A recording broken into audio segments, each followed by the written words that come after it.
Bon après-midi à tout le monde.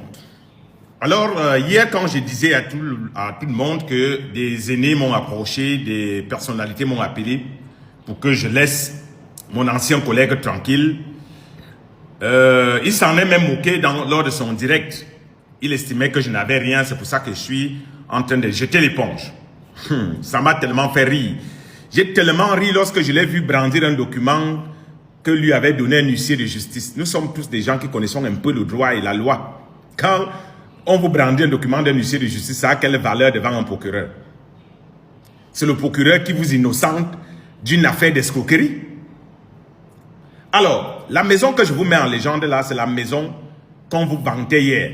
C'est un immeuble R+3 comme on a dit, qui a 18 pièces, construit avec l'argent de l'IEBLIMAL. Ce monsieur a pris beaucoup d'argent, beaucoup de millions, votre argent. C'est avec cet argent qu'il a construit cela. Il sait que ce que je dis est vrai. Il y a des témoins, il y a des preuves palpables. J'ai commencé à investiguer sur cette affaire. Et j'ai trouvé où est-ce qu'il a conçu sa maison. Depuis qu'il a dit ça hier, j'ai mis mon côté journaliste d'investigation. J'ai fait 16 ans d'investigation à Vision 4. J'ai réveillé ce côté en moi et j'ai retrouvé la maison qu'il disait. Et j'ai dit, voici la maison. Qu'il nie que ce n'est pas chez lui ici. Voici sa maison. Désolé, hein, j'ai reçu un appel qui a coupé la vidéo. Alors je disais que quand on aspire à la gestion des affaires de la cité, ce qu'on appelle la politique, il faut être moralement propre. Quand on aspire à être un exemple dans la société, il faut s'assurer qu'on n'est pas trempé dans des affaires louches. Moi, je suis un jeune homme. C'est pour ça que tout ce que les gens me disent sur la toile, je ris tellement. Je suis un jeune homme clean. Je ne suis pas de ceux qui disent que je suis clean, ils ne prennent pas fouiller. On se rend compte qu'ils ont pris l'argent dans l'IEBLIMAL, ils ont construit des immeubles. Je suis un jeune homme clean. Clean. Je n'ai jamais trempé dans l'escroquerie. Je n'ai jamais escroqué quelqu'un depuis que ma mère m'a envoyé dans ce monde à travers son ventre. J'ai pourtant géré des budgets. J'ai pourtant travaillé dans 3 pays. Mais jamais mon nom n'a été cité dans aucun scandale. Jamais, au grand jamais, mon nom n'a été collé à aucun scandale. Je suis un homme d'une probité morale inattaquable.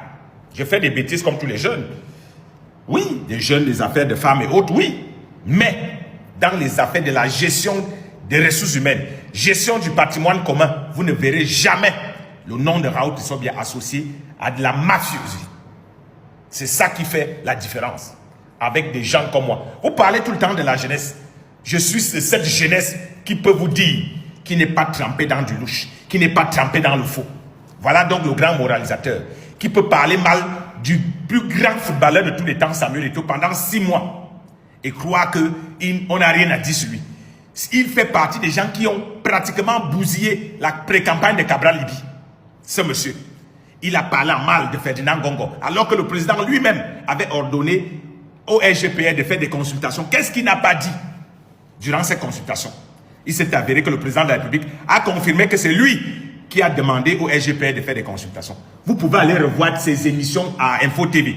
Vous verrez qu'il a passé le temps à dire des choses sur des personnalités, sur des gens croyant se passant pour le plus grand moralisateur. Sauf que ce qu'il a oublié, lui qui est très intelligent, c'est que l'État est un monstre froid. On ne double pas l'État. Jamais. Si l'État ne t'inquiète pas, c'est que pour le moment, tu ne représentes pas une menace pour lui. Mais le petit Raoul, le bambin Raoul, a enquêté et a découvert la supercherie dans l'affaire IEBLIMAL. Grand frère, personne ne m'a envoyé. Je suis un journaliste d'investigation. J'ai fait 16 ans d'investigation à Vision 4. J'ai commencé à Satellite FM. J'ai travaillé dans 2 entreprises depuis que je suis né. Vision 4 et Média Fake News, Média Ivoiro-Gabonais. Je ne suis pas de ceux qu'on chasse partout, qu'on licencie dans tous les boulots. Quand vous voyez d'abord un homme qui n'arrive pas à garder un boulot, comprenez qu'il n'est pas stable. Comment dans chaque boulot que tu fais, on te vire? Ça veut dire qu'il y a un problème. Tu ne peux pas être le seul bon et tous les autres sont mauvais. Si on t'a viré de Vision 4, oui, Vision 4 est mauvais. On te vire d'Info TV, Info TV est mauvais. On te vire de Montesquieu, Montesquieu est mauvais. On te vire du lycée de Boulevard où tu étais là-bas. Partout tu peux, on te vire. Ça veut dire que ce sont les gens là qui sont mauvais, toi tu es sain. Ça veut dire qu'il y a un problème. dans la moralité publique. Ceux qui aspirent, on dit que ceux qui aspirent à gérer les gens doivent être d'une probité morale inattaquable. Moi, j'aspire à gérer les affaires de la cité. J'aspire à faire la politique à un très haut niveau. Donc, je m'arrange à soigner mon hygiène de vie, à soigner ma réputation. Et je suis pourtant quelqu'un qui a déjà foulé, dont le pied a déjà foulé 26 pays dans ce monde. 26. Et jamais je ne suis entré dans un pays, j'ai commis un scandale. J'ai travaillé en Côte d'Ivoire, 0 scandale. J'ai travaillé au Gabon, 0 scandale. Et j'ai travaillé au Gabon au temps de la transition militaire, 0 scandale. Je faisais pourtant des reportages à caractère polémique. Mais en dehors de ça, jamais je n'ai été trempé dans une sale affaire. Alors l'affaire Yébi Mal va être réveillée. Nous sommes en train de préparer un grand documentaire d'investigation où on va ploster ça à l'endroit de tout le monde. Nous allons faire des choses avec... On a dit que nous sommes des journaleux, non? On va faire du journaleux. On va travailler dans l'investigation journalistique avec des preuves, des témoignages pour démontrer que le changement que le président de la République a dit, il va traquer les corrupteurs, doit commencer par nous-mêmes. Les gens qui disent partout qu'ils veulent le changement doivent montrer l'exemple. C'est bon de critiquer l'ordre gouvernant, mais il faut être soi-même un exemple. À Bimti, pour le moment. Dans toute société moderne, les mots ont un poids. Chaque phrase prononcée publiquement, surtout par des figures médiatiques, devient un acte en soi. Les propos de Raoul Christophe Biya adressés à son ancien collègue Pierre Birahosniemek n'échappent pas à cette règle. Ce qui aurait pu n'être qu'un échange personnel s'est transformé en une discussion publique, suscitant des réactions, des jugements et surtout des interrogations sur la responsabilité de la parole dans l'espace médiatique.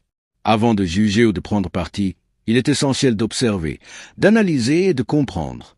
Car comprendre, c'est déjà poser les bases d'un dialogue constructif. Dans les déclarations de Raoul Christophe Biya, plusieurs éléments méritent une attention particulière. Il ne s'agit pas ici de trancher sur la véracité ou la fausseté de ces affirmations, car seul un tribunal ou une enquête indépendante pourrait le faire. Il s'agit plutôt d'examiner le sens, le ton et la portée morale et sociale de ces propos. En d'autres termes, que nous disent ces paroles sur le rapport entre le pouvoir, la morale et l'image publique? Lorsqu'un journaliste affirme qu'il a mené 16 années d'investigation, qu'il se présente comme un homme propre, intègre, n'ayant jamais trompé dans une affaire douteuse, il revendique en réalité une identité morale. Cette revendication n'est pas anodine. Dans une société où la confiance dans les institutions et les figures publiques s'effrite souvent, se présenter comme un homme de probité devient une manière de se distinguer, de revendiquer une autorité morale. C'est une posture que l'on retrouve souvent dans l'histoire politique et médiatique, celle du justicier, du témoin intègre qui, face à la corruption supposée des autres, se veut la voix de la vérité. Mais la question qui se pose alors est la suivante. Qu'est-ce que la vérité lorsque celle-ci se mêle à l'opinion, à la rivalité, à la passion? Raoul Christophe Biya dit avoir ri en voyant son ancien collègue brandir un document d'huissier, qu'il juge dénué de valeur devant un procureur. Derrière ce rire, il y a un message implicite, celui d'un homme qui se sent au-dessus des apparences, qui prétend connaître la réalité au-delà des procédures formelles. Cette attitude peut être interprétée de plusieurs manières, soit comme la confiance d'un homme convaincu de son bon droit, soit comme une forme d'arrogance médiatique où l'opinion personnelle prend le pas sur les faits établis. Ce passage montre à quel point, dans notre époque connectée, la frontière entre le journalisme, la politique et la morale devient floue. L'homme de médias n'est plus seulement un observateur, il devient acteur, juge, parfois procureur symbolique. Et cette évolution pose question. Dans un état de droit, la vérité n'est pas proclamée dans un direct ou dans un post sur les réseaux sociaux. Elle se démontre selon des règles et des institutions. Or, quand un journaliste déclare publiquement qu'il prépare un grand documentaire d'investigation sur un ancien collègue, on entre dans un territoire délicat où la quête de vérité risque de se transformer en spectacle de confrontation. Mais au-delà de cette dynamique personnelle, les propos de Raoul Christophe Biya révèlent une tension plus profonde, celle entre la morale individuelle et la morale publique. Lorsqu'il affirme qu'il faut être moralement propre pour aspirer à la gestion des affaires de la cité, il met en avant un principe universel, celui selon lequel le pouvoir exige la vertu. De nombreux philosophes ont soutenu cette idée, de Platon à Kant. Gouverner, informer, influencer, ces responsabilités supposent un devoir d'exemplarité. Cependant, cette exigence morale ne doit pas devenir un outil d'exclusion ou de dénigrement. Car la morale, pour être juste, doit s'appliquer d'abord à soi-même avant d'être exigée des autres. C'est ici que l'analyse devient plus subtile. Car derrière l'apparente défense de la morale, le discours de Raoul Christophe Biya semble également exprimer une volonté de s'affirmer comme modèle de vertu en opposition à ceux qu'il critique. Ce mécanisme, fréquent dans le débat public, est à double tranchant. D'un côté, il peut inspirer la jeunesse, encourager à l'intégrité et au respect des valeurs. De l'autre, il peut glisser vers une logique de confrontation, où chaque parole devient une arme symbolique. La morale se transforme alors en instrument de pouvoir et non plus en idéal partagé. Pour bien comprendre ce type de discours, il faut le replacer dans le cadre de ce que Nietzsche appelait la volonté de puissance. Non pas dans le sens d'une domination matérielle, mais dans celui de la recherche d'influence, de reconnaissance et de légitimité. Chaque affirmation devient une manière de se positionner dans le champ social. Ainsi, quand Raoul Christophe Biya évoque ses voyages, ses années d'expérience, son absence de scandale, il ne se contente pas de se défendre. Il construit un récit de soi.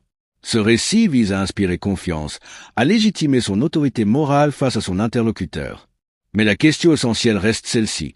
Dans une société démocratique, faut-il confondre la légitimité morale individuelle avec la vérité publique?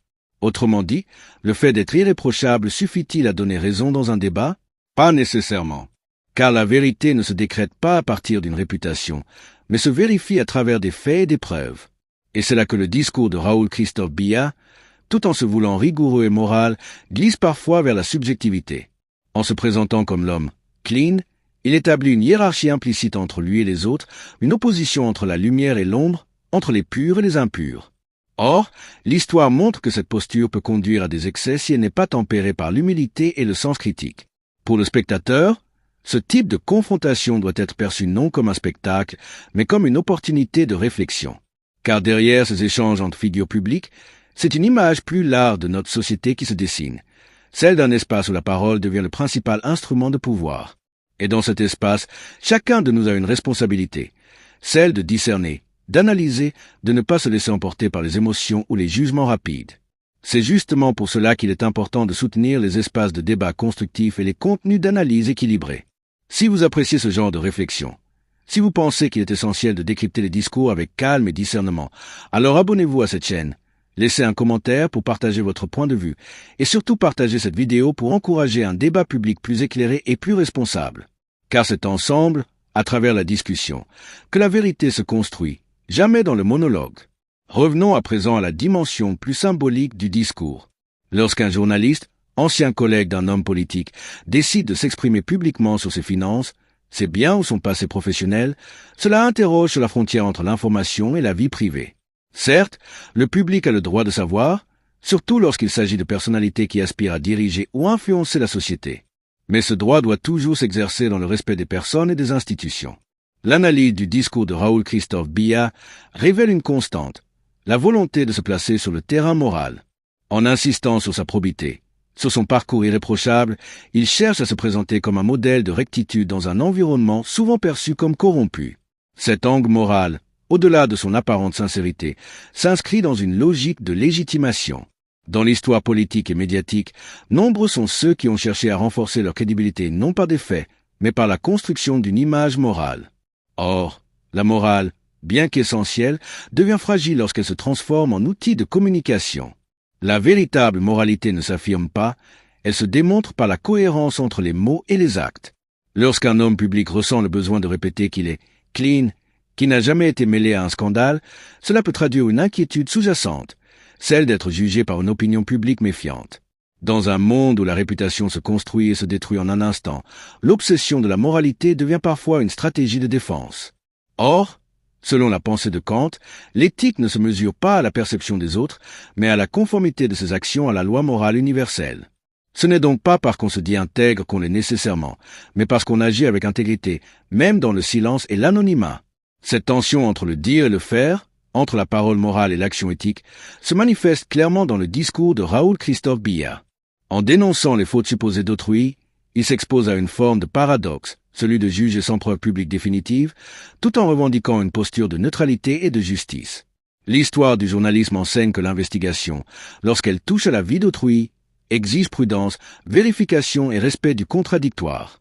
En promettant un documentaire d'investigation, Raoul Christophe s'inscrit dans une démarche qui, en théorie, relève du droit à l'information.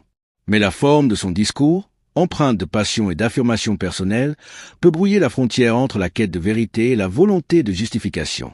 C'est ici que le rôle des médias doit être rappelé.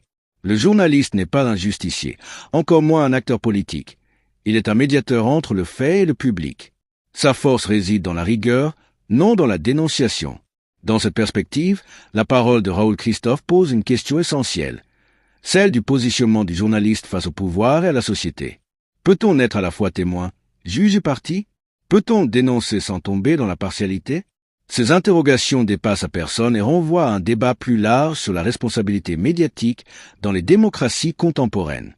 Dans la philosophie de Machiavel, l'homme politique doit parfois adopter une attitude prudente, calculée, afin de préserver la stabilité et la cohésion. Mais le journaliste, lui, doit rester fidèle à la vérité, même lorsque celle-ci dérange. Cependant, entre le courage de dire la vérité et la tentation de régler des comptes, la frontière est mince.